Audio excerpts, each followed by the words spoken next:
இன்னைக்கு நம்ம ஃபுட் வார் season 5 10th episode தான் பார்க்க போறோம். எபிசோட் ஓப்பனிங்ல ஹீரோ குறுக்கால வந்துட்டு தலை எப்படி ஒண்ணு நான் தான் தோக்கடிக்க போறேன்னு சொல்லியிருந்திருப்பானா. தேவையில்லாம இவன் வேற அடிக்கடி குறுக்கால வந்து பேசுறான்டான்னு அசாகி அங்க இருந்து போயிருவானா. அப்ப மெகுமி அங்க வந்துகிட்டு எரினா கிட்ட ஆமா உண்மையாலுமே அந்த அசாகியை நீ மேரேஜ் பண்ண போறியா அப்படின்னு கேட்க இவளுக்கே இந்த மாதிரி ஒரு கேள்வி வந்திருக்கும்னா ஒன்ஸ் இந்த பேட்டில் முடிஞ்சதுக்கு அப்புறம் அசாகி மெகுமி கிட்ட வந்துட்டு இதை ஒரு ஃபுட் வாரா வச்சுக்கலாம், நீ தோத்து போயிட்ட அப்படின்னா எரினா கூட நீ ஃப்ரெண்டா இருக்க கூடாது அப்படின்னு நான் சொல்லியிருந்தேன்ல, அதை நான் வாபஸ் வாங்கிக்கிறேன், நீ நல்ல ஒரு ஃப்ரெண்டா இருந்துக்கோ சரியா, நல்ல ஒரு ஃப்ரெண்டா இருந்து எங்க ரெண்டு பேரோட மேரேஜுக்கு ஆசீர்வாதம் பண்ணு அப்படின்னு சொல்லியிருந்திருப்பான். சோ அதனாலதான் இதை கேட்கறதுக்காக வந்திருப்பாளா. சோ அதுக்கப்புறம் ஒரு ரூமுக்கு போயிட்டு சும்மா இதை பத்தி எல்லாம் பேசிட்டு இருக்கும் போது அப்ப நம்ம ஹீரோ இந்த அசாகி பையனை எதிர்க்கணும் அப்படின்லாம் ரொம்ப கனவு கண்டுகிட்டு இருக்காது. அதெல்லாம் நடக்க போறது இல்ல.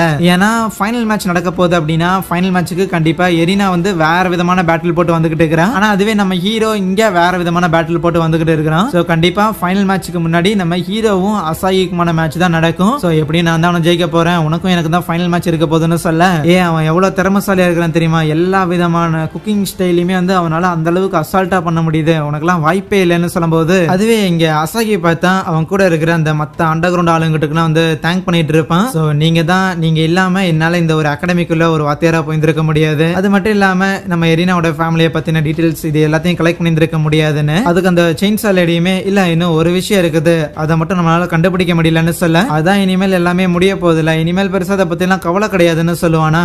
ஏன்னா எப்படியும் இந்த காட் டங்க் அப்படிங்கிற இந்த ஒரு எபிலிட்டி இருக்கிற ஒருத்தரை மேரேஜ் பண்ணிக்க போறேன் அப்படிங்கறதோட எல்லா எண்டுமே வந்து முடியுதுன்னு சொல்லுவான். ஆனா இந்த காட் டங்க் அப்படிங்கிற ஐடியா வந்து அங்க இருக்கிற மத்தவங்களுக்கு வந்து கொஞ்சம் ஃபேஷனேட்டிங்கான ஒரு ஐடியாவா தான் இருக்கும். இதுக்கு முன்னாடி எரினாவோட ஃபேமிலில இந்த மாதிரி இந்த காட் டங்க் அப்படிங்கிற இந்த ஒரு எபிலிட்டியோட இருந்திருப்பாங்க. ஆனா டைரக்டா ஒரு ஜெனரேஷன்ல இருந்து அடுத்த ஜெனரேஷனுக்கு வந்தது அப்படிங்கிறது இப்பதான் ஃபர்ஸ்ட் டைம் ஆமா. சோ எரினாவோட அம்மாக்கு எரினாக்கு இருக்குது இல்ல, அந்த மாதிரி இல்லாம உங்க கொள்ளுத்தாத்தாக்கு அப்படி இருந்திருக்கணும் வேணா முதல்ல இருந்துச்சாமா. சோ இப்பதான் ஒரே ஜெனரேஷன்ல ரெண்டு பேருக்கு அட் டைம்ல இருக்குது அப்படிங்கிறது கொஞ்சம் சர்ப்ரைஸான ஒரு மேட்டராமா. இந்த காட் டங்க் அப்படிங்கறத இந்த குக்கிங் வேர்ல்ட்ல வேணா தூக்கி வச்சு கொண்டாடலாம். பட் ஆக்சுவலி அந்த காட் டங்க பொசஸ் பண்ணிருக்கவங்களுக்கு அந்த காட் டங்க் அப்படிங்கறது வந்து ஒரு சாபம் மாதிரி தான். ஏன்னா நாட்கள் போக போக எந்த ஒரு சாப்பாடும் அவங்களை சாட்டிஸ்ஃபை பண்ணாது அப்படின்னு தெரிஞ்சதுக்கு அப்புறம் அவங்க சாப்பிடறதே வந்து கிவ் அப் பண்ணிடுவாங்க, சாப்பிடாம இருப்பாங்க, சாப்பாடு மேலே ஒரு வெறுப்பு ஒன்று வரும் அப்படிங்கிற விஷயத்தையும் வந்து சொல்றான். ஈவன் எரினாவுமே நம்ம ஹீரோஸ் கிட்ட பேசிக்கிட்டு இருக்கும் போது இப்படிதான் சொல்றான், எனக்கு வந்து சரியா ஞாபகம் இல்லை, ஆனா நான் ரொம்ப சின்ன பொண்ணா இருக்கும்போது எங்க அம்மா வந்து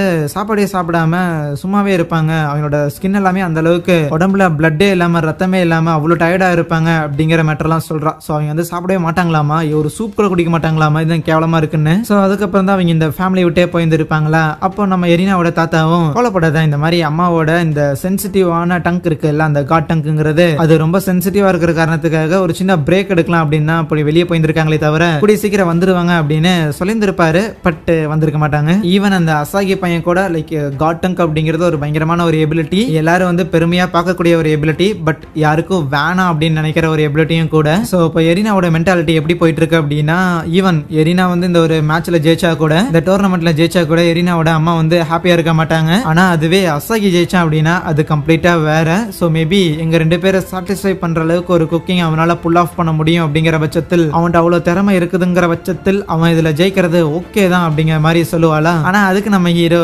சாரிப்பா அது நடக்க போறது இல்ல, கண்டிப்பா அந்த அசாகி பையனை நான் தோக்கடிக்க தான் போறேன், ஆனா அதே நேரத்துல உங்க ஃபேமிலி இந்த காட் டங்க் இதை பத்தில எனக்கு கவலையே கிடையாது, இந்த டோர்னமெண்ட்டுக்கு நான் வந்திருக்கேன், இதுல நான் ஜெயிக்க போறேன், அவ்வளவுதான் மேட்டர்னு சொல்லிட்டு வருவான். சோ அதுக்கப்புறம் பேட்டில் எல்லாம் தொடர்ந்து நடந்துகிட்டே இருக்க இறுதியா நம்ம ஹீரோக்கும் அசாகிக்கும் போட்டி வர போது கண்டிப்பா அவன் ப்ரிப்பேர் பண்ணிட்டு இருப்பான் நம்புறோம் அப்படின்னு சொல்லும் போது அதே நம்ம ஹீரோ கிச்சன்ல வந்துகிட்டே என்ன மேகிமி இவனுங்க ஆன் த ஸ்பாட்ல தான் என்ன டிஷ் மேக் பண்ணணும் அப்படிங்கறதே சொல்றானுங்க.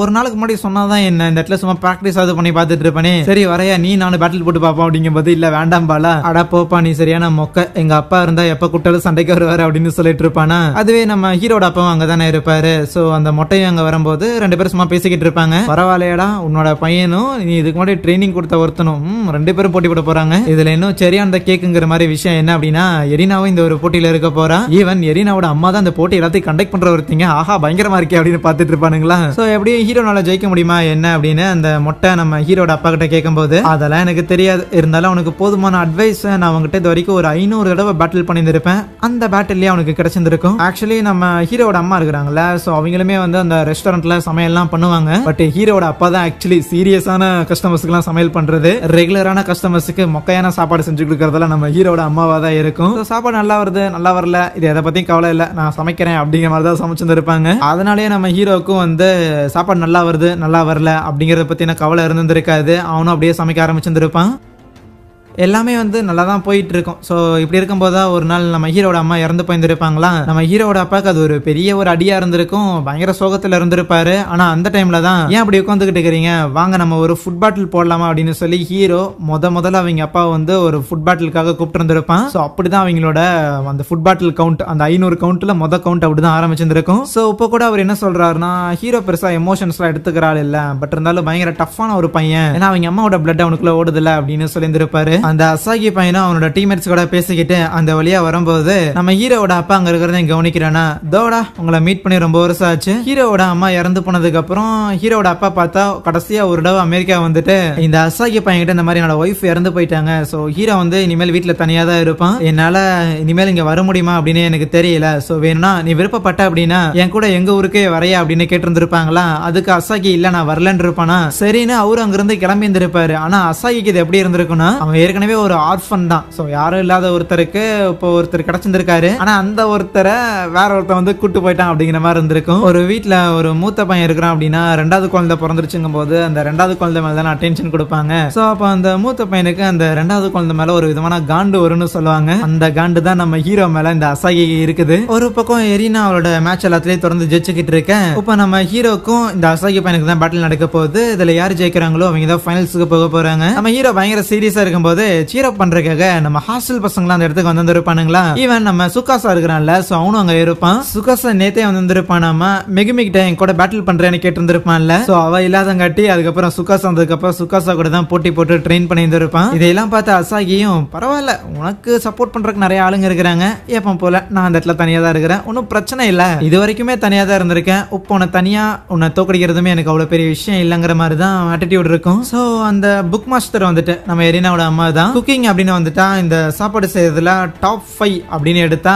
அது வந்து இந்தியன் ஸ்டைல், சைனீஸ், அப்புறம் இட்டாலியன் அப்படின்னு சொல்லி ஒரு 5 இருக்குமாமா. சோ அந்த 5ஐயும் தனித்தனியா பண்றதுக்கு பதிலா 5ஐயும் ஒன்னா சேர்ந்து ஒரு டிஷ்ஷா பண்ணிருங்களேன் அப்படின்னு சொல்லி இருப்பாங்களா. 5 சேர்ந்து எப்படி ஒரு டிஷ்ஷா பண்றது, எல்லாத்துக்கும் ஒவ்வொரு டெக்னிக் வேணுமேனு சொல்லி ஹீரோ கிளம்பி இருந்திருக்கேன். என்னடா இன்னும் யோசிச்சுட்டே இருக்கிற, அப்ப எப்ப சமைப்பேன்னு சொல்லி ஆல்ரெடி அசாகி அந்த இடத்துல அவனோட குக்கிங் ஆரம்பிச்சிருவான். ஈவன் சுகாசோட அந்த கிரேடர் இருக்கும்ல, அதை கொண்டு அங்க பயன்படுத்திக்கிட்டு இருப்பானா. இதுக்கு முன்னாடி அவன் ஏகப்பட்ட பெரிய பெரிய செஃப்ஸ் எல்லாத்தையும் தோக்கடிச்சிருப்பான் போல. சோ அவங்க எல்லாத்தோட டூல்ஸையும் அவன் யூஸ் பண்ணிட்டு இருக்கும்போது இதை பார்த்து நம்ம எரினாவோட தாத்தா, ஹீரோட அப்பான்னு சொல்லி எல்லாருமே வந்து ஆச்சரியமா தான் பாக்குறாங்க. தோடா வெறும் டூலை வச்சு அவனால இந்த அளவுக்கு கேப்பபிளா எல்லாத்தையும் வந்து புல் ஆஃப் பண்ண முடியுமா, இவன் மேலே ரொம்ப திறமசாலியான ஒருத்தன் தாங்கிறத அக்னாலேஜ் பண்றாங்க. இன்னும் ஹீரோட அப்பாவை வெறுப்பேத்துற மாதிரி அசாகி சொல்லுவான், இதுக்கு முன்னாடி ஒரு செஃப் இருந்தாரு, பயங்கர கிரேட்டான ஒரு செஃப், குக்கிங் அப்படிங்கறது ஒரு வேஸ்ட் லேண்ட் தான், இலக்கே இல்லாம தொடர்ந்து போயிட்டே இருக்கணும், ஆனா அந்த இடத்துல நகர முடியாம ஒரு இடத்துக்கு மேல அவர் நின்றாரு, ஆனா நான் அப்படி கிடையாது, ஒரு சின்ன ஸ்கிராட்ச் கூட இல்லாம மேல போயிட்டே இருக்கிற ஒரு தன்னை சொல்ல. அப்ப நம்ம ஹீரோவும் ஐயா அசாகி சைபா கொஞ்சம் திரும்பி பாத்தீங்கன்னா நானும் பக்கத்துல தான் நிப்பேன்னு சொல்ல